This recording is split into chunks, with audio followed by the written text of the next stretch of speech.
Hello students, की to success में आपका स्वागत है। आज हम अकाउंटिंग सीरीज का पार्ट 2 देखते हैं। इससे पहले पार्ट 1 देख चुके हैं जिसमें कास्टिंग का मीनिंग, उसका definition, nature, objective and scope देखे थे। आज हम type and technique of casting देखेंगे। तो बिना टाइम वेस्ट किए हुए चलो पढ़ते हैं। उससे पहले आप लोग वीडियो को लाइक एंड शेयर ज़रूर कीजिए। चलो स्टार्ट करते हैं भाई।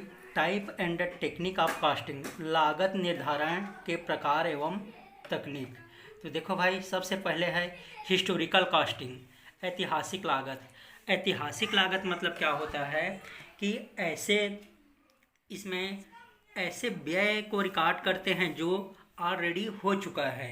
ठीक है, ऑलरेडी उसका उस व्यय का लिखा हो चुका है या व्यय हो चुका है, उसी का रिकॉर्ड करते हैं।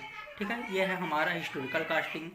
सबसे पहले देखते हैं, it is the oldest technique of costing. ये कास्टिंग का क्या है, सबसे पुराना तरीका है। In this technique cost are calculated after the expense incurred. ठीक है, कास्ट को कब गणना किया जाता है, जब एक्सपेंस हो जाता है। It is recorded the past cost which had been already recorded. Same है, जो घटना हो चुका है उसी को ही रिकॉर्ड किया जाता है। यह सबसे पुराना लागत निर्धारण करने की तकनीक है। लागत की गणना जब सभी व्यय हो चुके होते हैं तभी किया जाता है। ठीक है भाई, तो ये हमारा हिस्टोरिकल कास्टिंग है।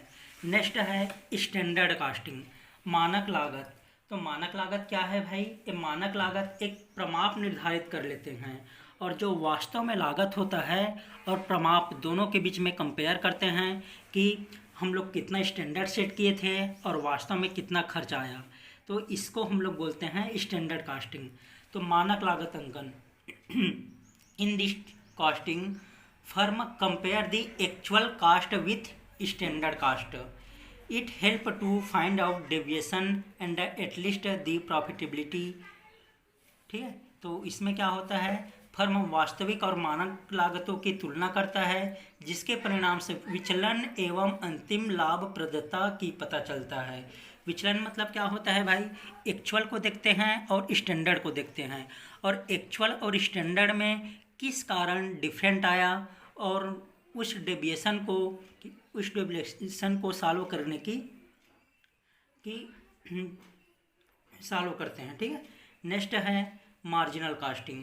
मार्जिनल कास्टिंग में क्या होता है भाई, देखो मार्जिनल कास्टिंग में खर्च को दो भाग में बांट दिया जाता है, एक फिक्स्ड कास्ट है, दूसरा वेरिएबल कास्ट है।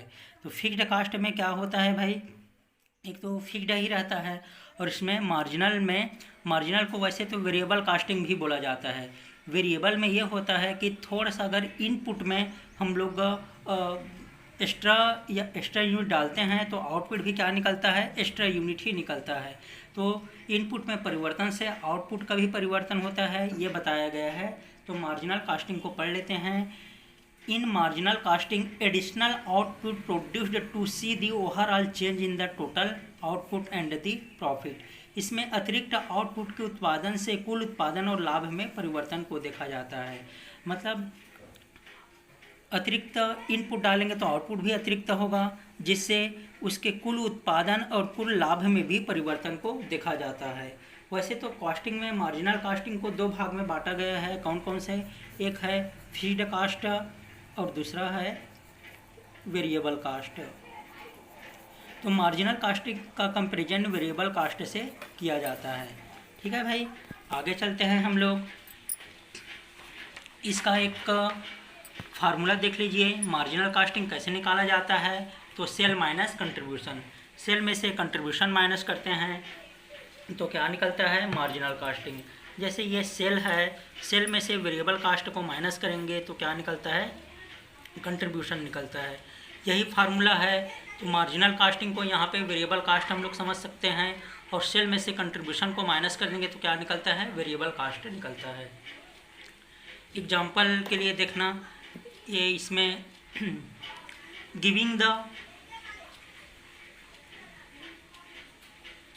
Giving free shampoo with soap.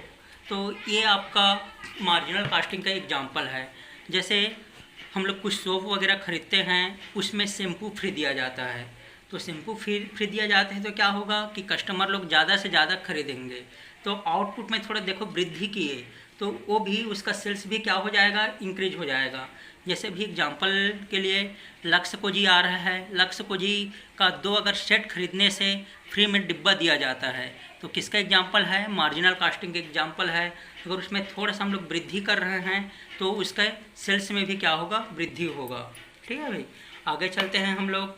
Direct casting, direct casting को बोलते हैं प्रत्यक्ष लागत। इसको क्या बोलते हैं भाई, प्रत्यक्ष लागत बोलते हैं ना, प्रत्यक्ष लागत अंकन। अब इसको देखते हैं। In this technique cost are included which are directly associated with the production labour expense. तो इसमें क्या बोला गया है डायरेक्ट कास्टिंग में कि जो कास्ट में क्या क्या इंक्लूड रहता है, क्या क्या शामिल रहता है, तो इसमें प्रोडक्शन लेबर एक्सपेंस शामिल रहता है। उस लागत को शामिल किया जाता है जो कि सीधे उत्पादन श्रम और कार्यों से जुड़ी होती है। ठीक है भाई, कोई भी अगर हम लोग प्रोडक्ट बनाएंगे या कुछ भी बनाएंगे तो इसमें क्या क्या जुड़ा रहता है, मटेरियल भी रहता है ना, लेबर रहता है और क्या रहता है, एक्सपेंस रहता है। ठीक है, आगे चलते हैं। एब्जॉर्प्शन कास्टिंग क्या होता है, अवशोषण लागत। अवशोषण लागत में क्या होता है, इसमें लागत निकालते समय स्थायी और परिवर्तनशील लागत में भेद नहीं किया जाता है, दोनों को समान रूप से लिया जाता है। तो एब्जॉर्प्शन कास्टिंग में याद रखना, जो फिक्स्ड कास्ट है और वेरिएबल कास्ट में इसमें कोई डिफरेंट नहीं माना जाता। ठीक है, दोनों को समान रूप से उपयोग किया जाता है। यही क्या होता है, आपका एब्जॉर्प्शन कास्टिंग होता है। एक बार पढ़ लेते हैं। It include contradiction of the direct and indirect cost. ठीक है, fixed and variable cost, product और प्रोसेस कास्ट। इस लागत में प्रत्यक्ष और प्रत्यक्ष लागत का विरोधाभास है, मतलब इसमें प्रत्यक्ष और अप्रत्यक्ष को भी नहीं देखते। स्थायी और परिवर्तनशील लागत इसको सेम माना जाता है और ये सब उत्पादन प्रक्रिया में शामिल होता है। ठीक है, एक बार और बता देता हूँ, इसमें फिक्स्ड कास्ट और वेरिएबल कास्ट में कोई भेद नहीं देखा जाता है। ठीक है भाई, लास्ट चलते हैं हम लोग यूनिफॉर्म कास्टिंग। तो यूनिफॉर्म कास्टिंग क्या होता है भाई, इसको देख लेना। छठा पॉइंट है यूनिफॉर्म कास्टिंग, एक रूप लागत अंकन। In this technique same types of business adopt uniformity of technique, rule and regulation and principle of casting. इस व्यवसाय द्वारा एक ही लागत सिद्धांतों तथा लेखों करने की क्रियाओं को समान रूप से अपनाना एक रूप लागत अंकन है। इसमें जैसे सेम टाइप्स ऑफ फर्म में सेम अकाउंटिंग प्रिंसिपल को, सेम नियम को, सेम सिद्धांत को फॉलो करते हैं, ये क्या होता है हमारा यूनिफॉर्मिटी ऑफ कास्टिंग। तो हमने टाइप ऑफ कास्टिंग या टेक्निक ऑफ कास्टिंग के बारे में पढ़े हैं, जो कि कितना प्रकार है, 6 टाइप है। पहला है हिस्टोरिकल कास्टिंग। हिस्टोरिकल कास्टिंग में किसको रिकॉर्ड करते हैं, जो सभी व्यय हो चुके हैं उसको रिकॉर्ड करते हैं। उसके बाद स्टैंडर्ड कास्टिंग में क्या करते हैं, एक स्टैंडर्ड सेट करते हैं और एक्चुअल से कंपेयर करते हैं। मार्जिनल कास्टिंग में क्या होता है, मार्जिनल कास्टिंग में कास्ट को 2 भाग में बांटा गया है, एक फिक्स्ड है, दूसरा वेरिएबल, और मार्जिनल में ओनली वेरिएबल को ही ध्यान दिया जाता है। नेक्स्ट है डायरेक्ट कास्टिंग। डायरेक्ट कास्टिंग में जो कास्ट है उसमें लेबर, एक्सपेंस और मटेरियल, इस सब का लागत जुड़ा रहता है। एब्जॉर्प्शन कास्टिंग में क्या पढ़े, इसमें फिक्स्ड कास्ट और वेरिएबल कास्ट में कोई अंतर नहीं देखा जाता है। उसके बाद हम लोग पढ़े यूनिफॉर्मिटी, जो समान रूप से बिजनेस है, इसमें एक ही लागत सिद्धांतों तथा लेखा करने की क्रियाओं को समान रूप से अपनाना ही क्या कहलाता है, एकरूपता लागत अंकन कहलाता है। उसके बाद हम लोग नेक्स्ट टॉपिक पे चलते हैं, मेथड ऑफ कॉस्टिंग। तो देखो भाई, मेथड ऑफ कॉस्टिंग में क्या होता है, लागत लेखांकन की विधि। तो लागत लेखांकन की विधि को बेसिकली 2 भाग में बांटा गया है। फर्स्ट है स्पेसिफिक ऑर्डर कास्टिंग मेथड, दूसरा है कंटिन्यूअस ऑपरेशन कास्टिंग मेथड। तो इसमें स्पेसिफिक ऑर्डर कास्टिंग मेथड में विशिष्ट आदेश लागत विधि, दूसरा है सतत प्रक्रिया लागत विधि, कंटिन्यूअस ऑपरेशन कास्टिंग। तो स्पेसिफिक ऑर्डर कास्टिंग मेथड में 4 भाग है। फर्स्ट है जॉब कॉस्टिंग मेथड है, इसको हिंदी में बोला जाता है उप कार्य लागत विधि। दूसरा है कॉन्ट्रैक्ट कास्टिंग है, इसको बोला जाता है ठेका लागत विधि। थर्ड है बैच कास्टिंग है, इसको बैच कास्टिंग को समूह लागत मेथड भी बोला जाता है। और फोर्थ है टारगेट कास्टिंग। टारगेट कास्टिंग को क्या बोला जाता है, लक्ष्य लागत विधि।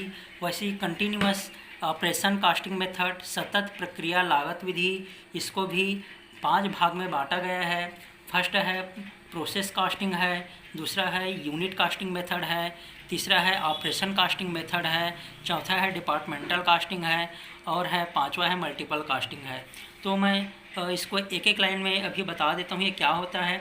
देखो, स्पेसिफिक ऑर्डर कास्टिंग और continuous operation casting. Specific order casting में क्या होता है, जहाँ पर उत्पादन और सेवा जो ग्राहक या कस्टमर के विशिष्ट आदेश से होता है, क्या होता है, ये कस्टमर के विशिष्ट आदेश प्राप्त होने पर ही इस कार्य को किया जाता है, ठीक है।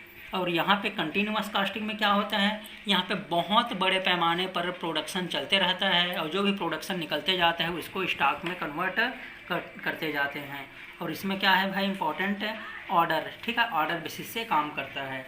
जैसे जॉब कास्टिंग में क्या होता है, जॉब कास्टिंग में ऑर्डर दिया जाता है कि इस कार्य को कर दे। जैसे कपड़ा सिलाई में हम लोग क्या करते हैं, ऑर्डर देते हैं कि ये साइज का इतना बड़ा है ना, तो वहाँ पे ऑर्डर दिया जाता है। दूसरा, जैसे प्रिंटिंग करवा रहे हैं तो प्रिंटिंग में भी क्या दिया जाता है, ऑर्डर दिया जाता है। तो ये आपका क्या होगा, जॉब कास्टिंग हो जाएगा। कॉन्ट्रैक्ट कास्टिंग में क्या होता है, ठेका लागत में एक कॉन्ट्रैक्ट का आदेश दिया जाता है कि भाई मुझे घर बनवाना है, ब्रिज बनवाना है, या बिल्डिंग बनवाना है, या मैन्युफैक्चरिंग करना है, तो ऑर्डर दिया जाता है। तो ये आपका कॉन्ट्रैक्ट कास्टिंग है। बैच कास्टिंग में क्या होता है, इसमें समान उत्पादित वस्तुएं के समूह को उप कार्य माना जाता है। जैसे बिस्किट है तो एक सामान बनेगा, मेडिसिन है, वॉच है, रेडियो है, टेलीविज़न है, ये सब आ जाता है। टारगेट कास्टिंग में आपका क्या आता है भाई, टारगेट कास्टिंग में आपका कि कुछ भी कार्य को करने से पहले हम लोग एक्सपर्ट का सलाह लेते हैं, इसमें टारगेट कास्टिंग होता है, ठीक है। ये जनरली गवर्नमेंट सेक्टर में इसका उपयोग किया जाता है।